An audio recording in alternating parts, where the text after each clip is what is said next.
और 18 में अटैम्प्ट दिया था सर। लेकिन आपको लगता नहीं, आपका फॉल बैक प्लान क्या है? अगर नहीं होता है आपका सिविल सर्विसेज में चयन, तो फिर आप क्या करेंगे? सर मैं अगर सिविल सर्विसेज में पूरी मेहनत के बाद अगर चयन नहीं होता है तो सर मैं कृषि के क्षेत्र में कुछ करना चाहूँगा।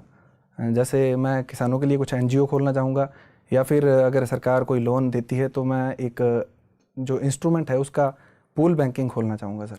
आपको नहीं लगता है आपके पिताजी एक खेतिहर हैं, सालाना आमदनी 50,000 के आसपास ही है, जी सर।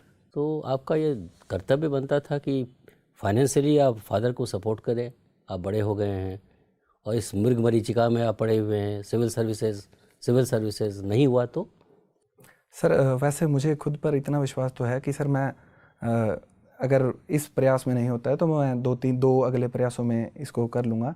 अगर नहीं होता तो सर जो भी कृषि के क्षेत्र में जितने भी नवाचार हो रहे हैं उसमें सरकार अनेक रियायतें देती है सर, और छोटे किसानों के लिए भी अनेक अवसर हैं, जैसे सूक्ष्म सिंचाई, लघु सिंचाई, या फिर अन्य जैसे पुलिंग है, फार्मर प्रोड्यूसर ऑर्गेनाइजेशन है, तो उसके स्तर पर मैं प्रयास करूँगा सर। आपको लगता नहीं है कि आपका सपना जो है वो बहुत ही वैरिड है, मतलब पेंडुलम की तरह है? एक तरफ आप अपने को सिविल सर्वेंट के रूप में इमेजिन कर रहे हैं, दूसरी तरफ एक आप आम खेतिहर के रूप में अपने को इमेजिन कर रहे हैं।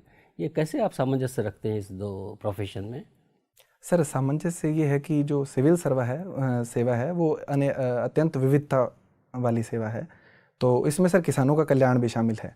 तो अगर मैं इसमें जाता हूँ तो मेरा जो जो दूसरा लक्ष्य है वो भी पूरा हो जाएगा।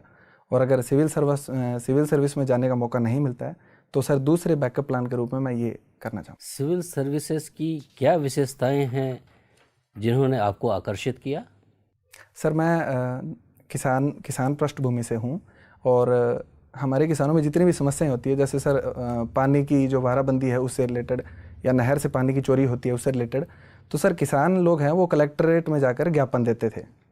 तो इस कारण से मेरा आकर्षण इस सेवा में हुआ, लेकिन बाद में इसके बारे में मैंने और पढ़ा, इसके कार्यों के बारे में, विविधता के बारे में, इसके वेतन भत्तों के बारे में, तो सर मेरा आकर्षण स्वाभाविक था, और उसके बाद में मैंने सर इसके लिए तैयारी चालू की।